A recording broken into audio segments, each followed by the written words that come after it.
हलब में एक मोची हाकिम बन बैठा था। उसका नाम हादिस था।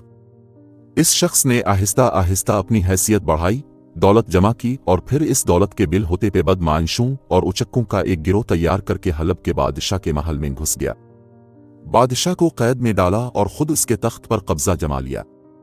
कारिन ने हादिस के पास पहुंचकर नौशेरवां के खत की नकल दी और कहा कि बादशाह का हुक्म है कि जो शख्स हमजा को मौत के घाट उतारेगा इसका एहसान जिंदगी भर ना भूलूंगा। हादिस ये सुनकर खुश हुआ और अक्कड़ कर कहने लगा, मेरी चालाकी और अयारी के सामने एक हमजा किया, 10 भी आ जाएं तो सबको ऐसी जगह मारूं कि पानी भी ना मिले। हाँ, हमजा को इस तरह खत्म किया जा सकता है। कारिन ने कहा, लड़ाई के मैदान में इस पर काबू पाना मुमकिन नहीं। लड़ाई भिड़ाई से तो मैं खुद भी डरता हूं। हादिस ने कहा, मैं तो जात का मोची हूं। मेरे बाप दादा सारी उम्र जूतियां गांटेती रहे। हम लोग तीर तलवार को किया जाने। हाँ, अयारी के मैदान में हमजा को ज़ेर करने की कई तदबीरें मेरे जहन में आ रही हैं। अगर हर्ज ना हो तो इस खादिम को भी उन तदबीरों से आगाह फरमाए। कारिन ने कहा, एक तदबीर यह है कि मैं ज़ाहिर में अमीर हमजा की इताअत करूं, फिर उनसे कहूंगा कि मुझे चौगान खेलने का बड़ा शौक है। बड़े बड़े खिलाड़ियों को हरा चुका हूं, अब भी मेरे साथ खेलें। मैदान के एक सिरे पर मैंने खासा गहरा कुआं बनवा रखा है। इस कुएं के अंदर बर्छियां गड़ी हुई हैं। कुएं को नजरों से छुपाने के लिए इसके करीब झाड़ियां खड़ी कर दी हैं। अमीर हमजा से कहा जाएगा कि जो शाहसवार अपने घोड़े पर बैठकर उन झाड़ियों को फलांग जाएगा वही बाजी जीतेगा। मुझे यकीन है कि हमजा अपने घोड़े समेत कुएं के अंदर जा गिरेगा। ये अनोखी तदबीर सुनकर कारिन अश कर उठा। तीसरे दिन हादिस ने सुना कि अमीर हमजा का लश्कर आन पहुंचा। इस मक्कार ने फौरन अमीर हमजा की खिदमत में चंद बेश कीमत तोहफे रवाना किए और पैगाम भिजवाया कि मैं आपकी इताअत कबूल करता हूं।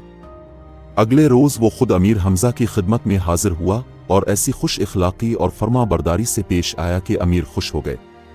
हादिस ने हाथ बांध कर अर्ज की, हुजूर, अगर गुलाम की दरखास्त कबूल हो तो शहर में तशरीफ ले चलिए। लोग आपकी जियारत के लिए बेचैन हैं। अमीर हमजा अपने दोस्तों समेत हलब में दाखिल हुए। देखा कि शहर दुल्हन की तरह सजा हुआ है। जा बजा मेहराबें और आराइशी दरवाजे बनाए गए हैं। गलियों और बाजारों में लोगों का हुजूम है। अमीर हमजा की सवारी पर फूलों की बारिश की गई और फौजी सिपाहियों ने तरह तरह के करतबों और खेल तमाशों का मुजाहिरा किया। हादिस ने अपने महल में अमीर हमजा की अजीम अलशान दावत की। किस्म किस्म के खाने पकवाए। आदि पहलवान ने देगें की देगें साफ कर दी और फिर भी भूखा रह जाने की शिकायत करता नजर आया। आखिर हादिस ने इसे खुश करने के लिए एक बड़े ऊंट को ज़बह करा के भुनवाया और आदि को इसके सामने बिठा दिया। आदि ने एक लंबा सा चाकू संभाला और ऊंट को उधेड़ उधेड़ कर हड़प करने लगा। इस इंसानी देव का तमाशा देखने के लिए हजारों लोग जमा हो गए और उन पर हैबत तारी हो गई। हादिस दिल ही दिल में लरज रहा था कि यह आदमी है या कोई जिन। ऐसा मालूम होता है कि अगर यह शख्स चंद दिन और यहां रहा तो शहर के सब आदमी भूखे मर जाएंगे। हादिस ने 3 दिन तक अमीर हमजा की जियाफत की और दिल खोलकर रुपया खर्च किया। अमीर उसकी मेहमान नवाजी से बेहद खुश थे और उन्होंने इसको अपना भाई बना लिया था। लेकिन यह मूजी उन्हें मारने के लिए अंदर ही अंदर सामान तैयार कर रहा था। चौथे दिन हादिस अमीर हमजा के सामने पहुंचा और चौगान खेलने का किस्सा छेड़ दिया। उसने अपनी इस कदर तारीफें की कि अमीर हमजा जब्त न कर सके। बोले, हादिस भाई, इतनी डींगे मारने से फायदा किया। गेंद मौजूद है और मैदान भी दूर नहीं। आओ, आज तुमसे 2-2 हाथ हो जाएं। ये मेरी खुश नसीबी होगी हुजूर वाला कि आपके साथ चौगान खेलने का मौका मिलेगा। हादिस ने आजिजी से दांत निकाल कर कहा। फिर अपने आदमियों को हुक्म दिया कि मैदान दुरुस्त किया जाए। वहां किया देर थी। हादिस ने सब इंतजाम पहले ही से कर रखा था। थोड़ी देर बाद वो घोड़े पर सवार हाथ में चौगान लिए आन पहुंचा। अमीर हमजा ने भी उमरों के मशवरे से पैगंबरों के हथियार बदन पे सजाए और सिया कीतास पर सवार होकर चले। हादिस ने कहा, ए अमीर, पहले आप अपना चौगान गेंद पर लगाएं। पहल करना मेरा उसूल नहीं, तुम खेल शुरू करो, अमीर हमजा ने जवाब दिया। तब हादिस आदाब बजा लाया और गेंद लेकर चला। अमीर हमजा ने इसके पीछे अपना घोड़ा दौड़ाया और गेंद इससे छीन ली। देर तक इसी तरह भाग दौड़ होती रही। गेंद कभी हादिस के पास आ जाती और कभी अमीर हमजा के पास।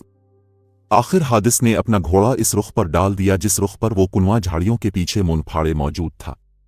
मक्कार हादिस तो हल्का सा चक्कर काट कर मुड़ गया, मगर अमीर हमजा ने अपना घोड़ा रोकना मुनासिब ना समझा। अपने आगे ऊंची झाड़ियां देखकर घोड़े ने रुकना चाहा, लेकिन अमीर हमजा ने साले नबी का चाबुक उसकी टांग पर मारा।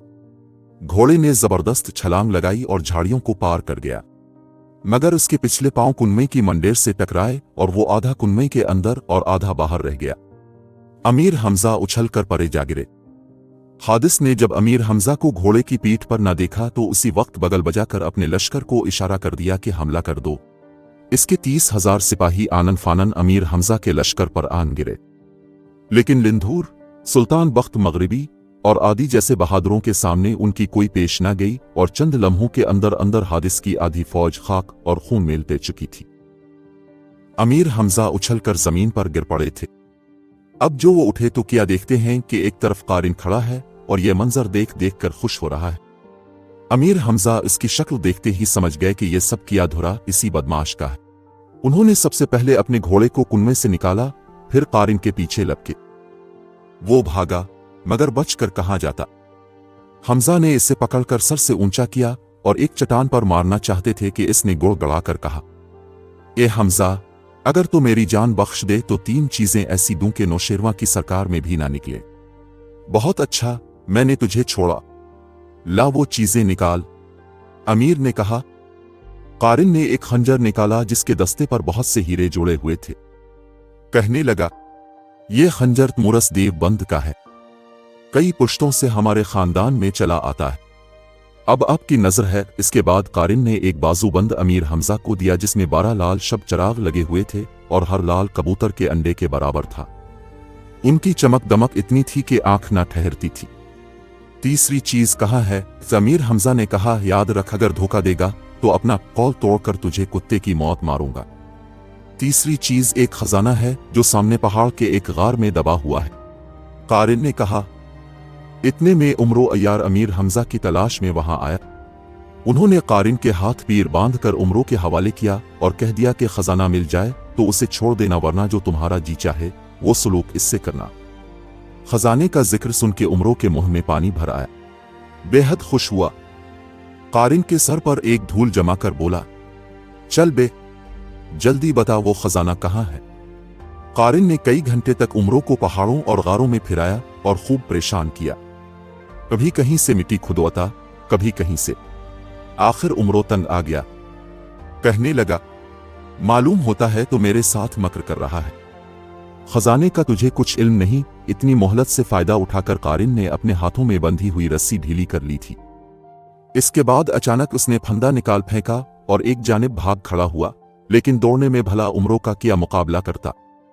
पलक झपकने में उमरो ने इसे इस तरह जा दबोचा जिस तरह भूखा चीता हिरन को दबोच लेता है। कारिन ने उमरो से जोर आजमाई शुरू की, मगर उमरो ने अपना खंजर इस जोर से इसकी छाती में मारा कि दस्ते तक सीने में उतर गया। कारिन ने एक भयानक चीख मारी और रेत पर गिरकर तड़पने लगा। फिर ठंडा हो गया। उमरो वहां से अपने लश्कर में आया और कारिन के मारे जाने की इत्तला अमीर हमजा को दी। अमीर हमजा ने हादिस को कत्ल करके हलब के बादशाह को कैद से आजाद किया और इसे दोबारा शहर का हाकिम बनाया। फिर वो मुल्क यूनान की जानिब रवाना हुए। यूनान के बादशाह का नाम फरीदूं शाह था। इसे खबर भी ना थी कि अमीर हमजा अपनी फौज लेकर यूं आ जाएंगे। कारिन को फरीदूं शाह तक पहुंचने का मौका ही ना मिला था, वरना वो जरूर उसे भी बहकाता। फरीदूं शाह ने जब अमीर हमजा के आने की खबर सुनी तो शहर से बाहर निकलकर उनका इस्तकबाल किया और हैरान होकर कहने लगा, क्यों साहिब, मुझसे ऐसा कौन सा कसूर हुआ कि नौशेरवां ने आपको मेरे मुख पर चढ़ाई का हुक्म दिया? आपने खराज अदा करने से इनकार कर दिया है, इसलिए मुझे यहां आना पड़ा। अब आ तो खराज अदा कीजिए, वरना मैदान जंग में हमारा अब का फैसला होगा।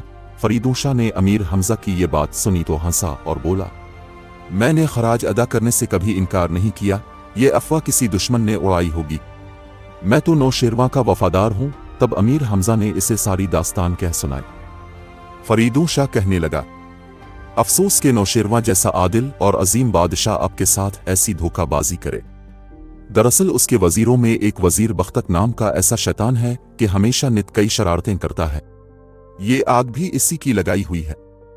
वो नहीं चाहता कि शहजादी मेहरनिगार की शादी अब से हो। बहरहाल आप मेरे मेहमान हैं, मुझसे जो खिदमत मुमकिन है करूंगा।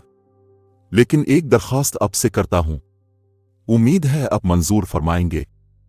कहिए, मैं हर तरह हाजिर हूं, अमीर हमजा ने कहा। जुनूब की जानिब शहर से कोई 10 कोस दूर एक पहाड़ है। इस पहाड़ के ऊपर एक खौफनाक अजदहा रहता है। अब तक न जाने कितने आदमियों को हलाक कर चुका है। उसको मारने के सैकड़ों जतन किए गए, लेकिन वो किसी तरह ना मर सका। इसके मुंह से आग के शोले निकलते हैं और जो चीज भी इन शोलों की जद में आ जाए जलकर राख हो जाती है।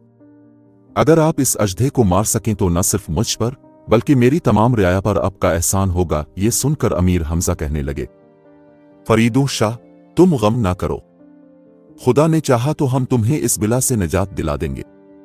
अगले रोज अमीर हमजा ने उमरों को अपने साथ लिया और पहाड़ की जानिब रवाना हुए। रास्ता निहायत दुश्वार था। जा बजा घनी झाड़ियां थीं जिनमें कई कई इंच लंबे कांटे थे। जमीन पथरीली और खुश्क थी और मीलों तक पानी का नाम ओ निशान न था। इस पहाड़ के अर्द गिर्द एक बड़ा सा जंगल था जिसके दरख्त काले और झुलसे हुए थे। अमीर हमजा समझ गए कि ये दरख्त इसी अजदहे के मुंह से निकलने वाली आग से जले हैं।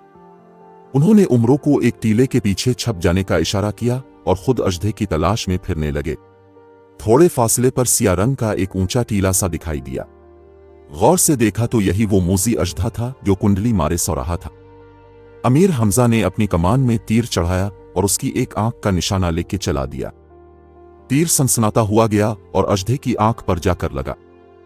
अजदहा मुंह ऊपर उठाकर इस जोर से चिंघाड़ा के आग के शोले दूर तक गए और पूरी फिजा को झुलसा दिया। इन शोलों की गर्मी इतनी थी कि अमीर हमजा भी घबरा कर पीछे हट गए। फिर उन्होंने एक और तीर चलाकर अजदहे की दूसरी आंख भी फोड़ दी। अब अजदहे के गुस्से की इंतहा न रही। इसके मुंह से शोलों के साथ साथ निहायत भयानक आवाजें भी निकल रही थीं और वो इस तकलीफ के बावजूद भी हमला आवर को ढूंढने की कोशिश कर रहा था। अमीर हमजा की कदमों की चाप से इनकी मौजूदगी का अंदाजा लगाकर कायक अजदहे ने दम घुमाई। यह हमला इतना अचानक था कि अमीर हमजा अपना तवाजुन खो बैठे और ऊंधे मुंह जमीन पर गिर पड़े। अभी वो संभलने भी ना पाए थे कि उनकी तरफ आग के शोलों की बारिश कर दी। उमरों टीले के पीछे दबका दहशत ज़दा नजरों से ये सब मंजर देख रहा था। अमीर हमजा को गिरता और अजदहे को हमला करता देख एकदम कलेजा मुंह को आया, मगर अपनी जिंदगी की परवाह न करते हुए अमीर हमजा की तरफ लपका और उनको घसीटता हुआ एक टीले के पीछे जा पहुंचा। ये सब कुछ इस तेजी में हुआ कि अमीर हमजा को समझने में वक्त लगा, जबकि अजदहा भी अब चौकन्ना था और मुसलसल चिंघाड़ रहा था और आग के शोले चारों तरफ फेंक रहा था। अमीर और उमरों ने एक दूसरे की तरफ देखा क्योंकि अजदहे के करीब जाना मुश्किल नजर आ रहा था। कायक उमरों को एक तरकीब सूझी और वो बगैर कुछ कहे सुने टीले के पीछे से निकलकर एक तरफ को दौड़ा। अमीर हमजा अभी हैरत से इसकी तरफ देख ही रहे थे कि अजदहे ने उमरों के कदमों की आवाज का पीछा करते हुए अपना रुख उसकी तरफ किया। अमीर हमजा के समझने और इस मौके का फायदा उठाने के लिए इतना ही काफी था। इत्मीनान से तलवार निकाली और अजदहे को कई टुकड़ों में तकसीम कर दिया। इसके बाद वापस शहर में आए और फरीदों शाह को खबर की। अजदहे के मारे जाने की खबर जिसने सुनी खुशी से उछल पड़ा और हजारों लोग उसे देखने के लिए पहाड़ की तरफ रवाना हो गए। फरीदों शाह ने कई रोज तक अमीर हमजा को अपने यहाँ मेहमान रखा। सच तो यह है कि उसे इस अरब नौजवान से मोहब्बत हो गई थी और वो चाहता था कि कोई ऐसी सूरत निकले कि अमीर हमजा इसी के हो जाए। सोचते सोचते इसके जहन में एक अनोखी तदबीर आई। उसने फैसला किया कि वो अपनी बेटी शहजादी मरियम की शादी अमीर हमजा से कर दे। उसने अपने भाई को बुलाकर यह बात बताई और इसे अमीर हमजा के पास भेजा। फरीदों शाह के भाई ने जब अमीर हमजा को शहजादी मरियम से शादी का पैगाम दिया तो उन्होंने बहुत माजरत के साथ इनकार कर दिया और कहा कि मैं शहजादी महरनिगार से शादी का वादा कर चुका हूं। मजीद जानने के लिए देखिए इस्ताफ्तानोश। लाइक करें, सब्सक्राइब करें और घंटी का आइकन दबाना ना भूलें ताकि हमारा ये ताल्लुक जड़ा रहे और आप लुत्फ अंदोज होते रहें।